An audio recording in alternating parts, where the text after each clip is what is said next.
En la noche del pasado 22 de junio se registró un movimiento geopolítico de calado en el flanco norte de Europa Oriental,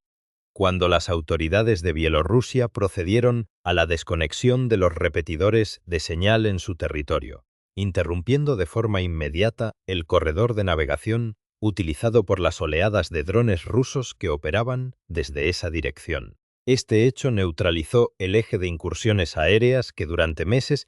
había golpeado el norte de Ucrania, alterando la infraestructura logística que Moscú mantenía en territorio bielorruso para el despliegue de sus ataques con vectores no tripulados. La relevancia de esta acción radica en su sincronía, ya que coincidió con las solicitudes del Kremlin para lograr una mayor implicación operativa de Minsk en el conflicto. En lugar de un incremento en la cooperación, el Ejecutivo bielorruso optó por retirar capacidades tecnológicas esenciales para las fuerzas rusas. Un movimiento que los analistas vinculan directamente con la presión diplomática y militar ejercida mediante un ultimátum emitido días antes por el gobierno de Kiev. Para comprender el alcance de este suceso, es necesario analizar la secuencia de acontecimientos que comenzó el 19 de junio. Durante una comparecencia pública, el presidente ucraniano Volodymyr Zelensky emitió una demanda explícita dirigida a su homólogo bielorruso, Alexander Lukashenko, instándole a desmantelar o apagar los equipos de transmisión instalados en las torres de comunicación próximas a la frontera común. Dichos sistemas, según datos procedentes de fuentes de inteligencia de código abierto, ejercían funciones críticas de guiado y corrección de rumbo para los drones de largo alcance dirigidos hacia el oeste y el norte de Ucrania. La advertencia fijaba un plazo estricto de 7 días bajo la premisa de que, en caso de inacción por parte de Minsk, las fuerzas ucranianas procederían a neutralizar dichos objetivos de forma directa. La respuesta material se anticipó al límite establecido, confirmándose el cese de las emisiones electromagnéticas el 22 de junio, una circunstancia refrendada posteriormente por los servicios de inteligencia y las patrullas del Servicio de Fronteras ucraniano en la región de Cherníhiv. Sin embargo, los datos disponibles exigen una interpretación prudente y alejada de conclusiones categóricas, ya que no se observa un cambio alineamiento estratégico definitivo por parte de Bielorrusia. De forma paralela a la desconexión de los sistemas de guiado, el ejército bielorruso inició maniobras de movilización militar en las regiones fronterizas, manteniendo una postura de ambigüedad calculada. El propio Lukashenko ha evitado realizar declaraciones públicas directas sobre la desactivación de los repetidores, presentando en sus intervenciones una postura de pragmatismo basada en la vulnerabilidad de sus propias infraestructuras energéticas y logísticas ante posibles ataques de precisión, tomando como referencia los daños sufridos por el sector de refino en territorio ruso. Desde el punto de vista militar, la doctrina bielorrusa reconoce las limitaciones de sus sistemas de defensa aérea tradicionales ante la amenaza de vectores de vuelo bajo, lo que añade un factor de vulnerabilidad técnica a la toma de decisiones en Minsk. La desconexión de estos sistemas tiene un impacto operativo directo pero acotado, que conviene evaluar en su justa medida. Los repetidores terrestres actúan como el armazón de comunicaciones necesario para corregir las trayectorias de los drones en misiones de larga distancia, un componente crítico en la guerra electromagnética moderna, donde los vectores económicos dependen de infraestructuras fijas vulnerables. Con este cierre, la Federación de Rusia pierde flexibilidad para diversificar los vectores de aproximación y saturar las defensas antiaéreas ucranianas desde el norte, simplificando la tarea de interceptación en ese sector operativo. No obstante, este hecho no anula la capacidad global de ataque rusa, que mantiene intactas sus plataformas de lanzamiento dentro de sus fronteras soberanas, lo que plantea la duda de si este cese de actividad constituye una medida temporal de desescalada o una reconfiguración duradera de la cooperación militar bilateral, desde una perspectiva estratégica y geopolítica regional.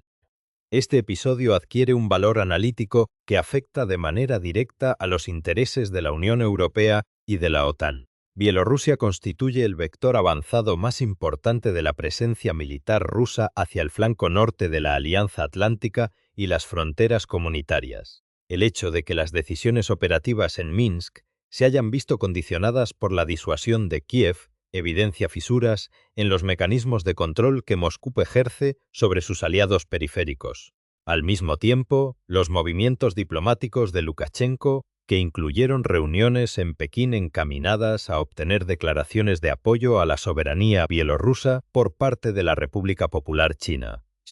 apuntan a una búsqueda de alternativas económicas y de seguridad para reducir su dependencia exclusiva del Kremlin, introduciendo nuevos factores de equilibrio en la estabilidad del continente europeo. La evolución de los acontecimientos en la frontera septentrional se desarrolló bajo una secuencia cronológica precisa que modificó los parámetros operativos de la región. Tras la fijación del plazo por parte de la presidencia ucraniana el 19 de junio, los servicios de seguimiento radioelectrónico registraron una disminución progresiva de las emisiones de alta frecuencia en las coordenadas asociadas a las infraestructuras de comunicaciones compartidas. Fuentes gubernamentales ucranianas confirmaron que el cese total de la actividad técnica de estos repetidores se materializó de forma definitiva durante las últimas horas del 22 de junio. Esta interrupción fue corroborada por los informes de despliegue de la Guardia de Fronteras de Ucrania, que documentaron la ausencia de intrusiones de aeronaves no tripuladas de la serie Gerán en el espacio aéreo adyacente a la provincia de Cherníhiv durante las jornadas inmediatamente posteriores, un corredor que previamente registraba actividad recurrente. A nivel de declaraciones institucionales, las reacciones de los actores implicados evidenciaron la complejidad del escenario diplomático.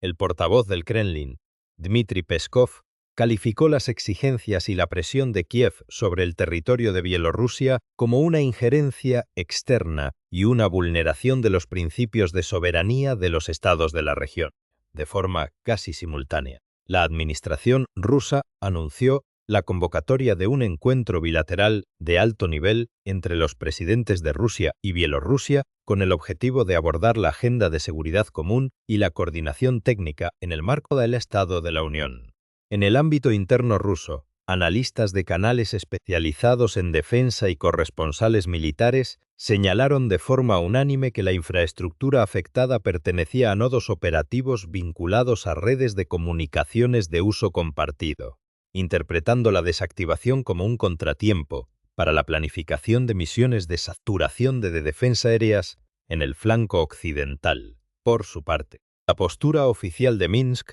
combinó el silencio administrativo respecto a los detalles técnicos de la desconexión con una intensa actividad de demostración de fuerzas en el terreno. El Ministerio de Defensa de Bielorrusia ordenó el inicio de ejercicios de verificación de la preparación para el combate y movilización de reservas en las regiones meridionales del país, justificando las maniobras como una respuesta estándar de protección de fronteras ante el incremento de la presencia de tropas del país vecino. En sus comparecencias públicas previas de carácter analítico,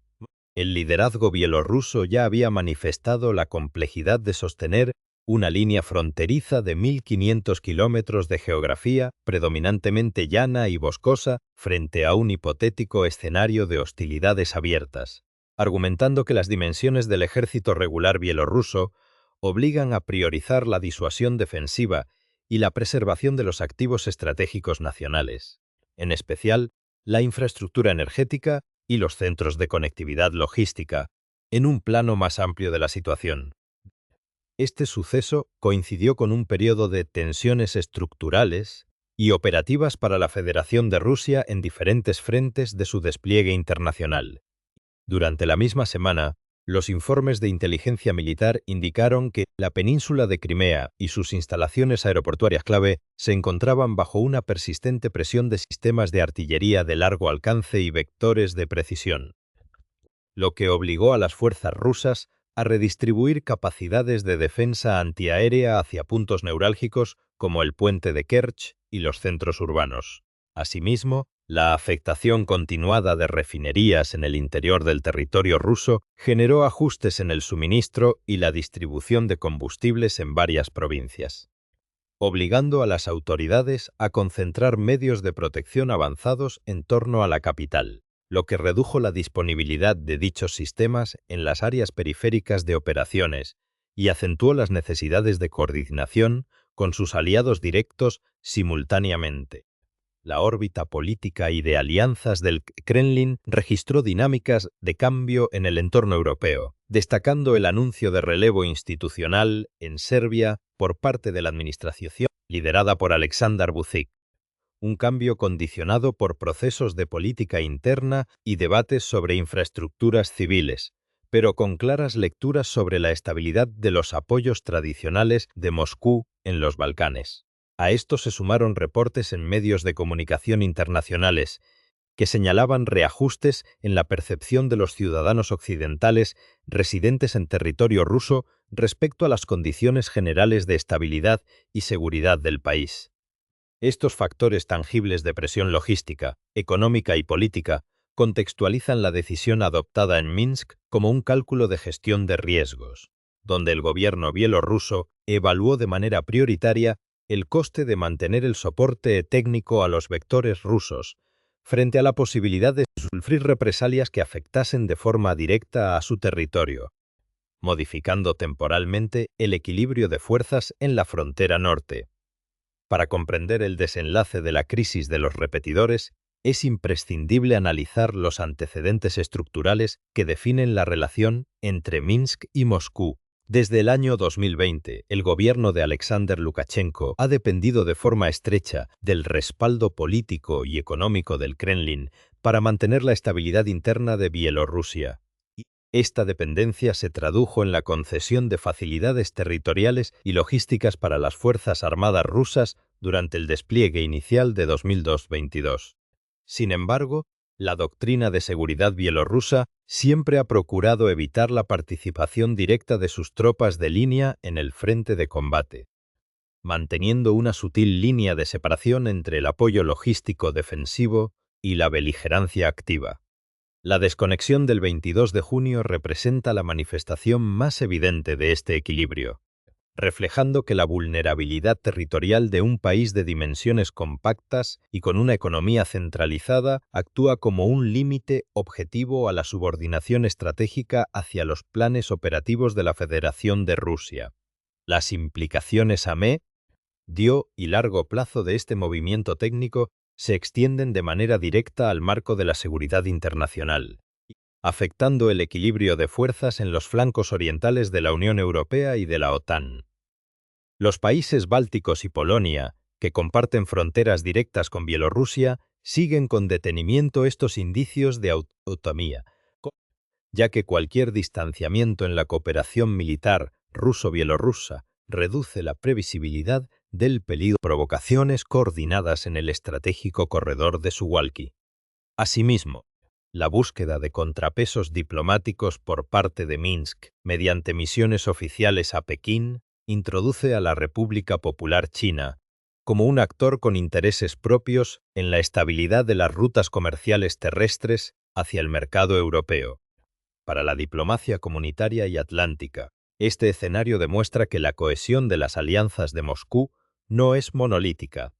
y que la aplicación de una disuasión creíble puede alterar la toma de decisiones en los estados satélites de la región frente a la evolución futura de esta situación. Los analistas barajan diversos escenarios operativos que excluyen las predicciones tajantes pero definen las tendencias lógicas del conflicto. El primer escenario plantea la posibilidad de un restablecimiento de las capacidades de guiado mediante el despliegue de sistemas de transmisión alternativos dentro de las fronteras soberanas de Rusia o mediante plataformas aerotransportadas, lo que anularía el efecto benéfico de la tregua técnica en el norte de Ucrania, pero confirmaría el repliegue definitivo de Bielorrusia en este apartado específico. El segundo escenario contempla un incremento de la presión financiera y energética del Kremlin sobre Minsk para forzar una marcha atrás en la desactivación de las antenas, una medida que pondría a prueba la solidez de los acuerdos de asistencia mutua y que podría acelerar la búsqueda rusa de líneas de crédito alternativas en los mercados asiáticos para evitar un colapso económico inducido. En conclusión, Los sucesos iniciados con el ultimátum del 19 de junio y materializados con el apagón radioelectrónico del 22 de junio evidencian que las infraestructuras de la guerra moderna son tan críticas como vulnerables. La desactivación de los repetidores terrestres en territorio bielorruso ha demostrado cómo una infraestructura de bajo coste puede condicionar la efectividad de campañas complejas de sistemas de largo alcance,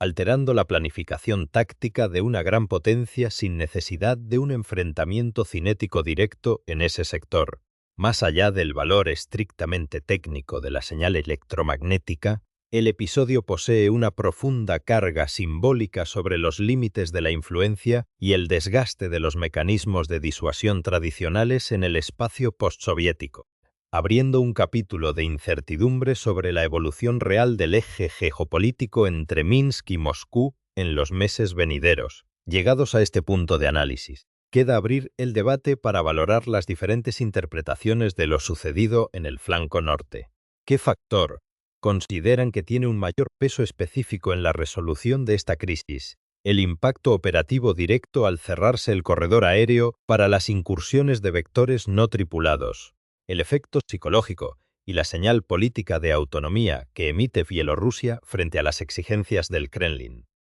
o la demostración de la eficacia de los mecanismos de disuasión basados en la vulnerabilidad de las infraestructuras estratégicas periféricas?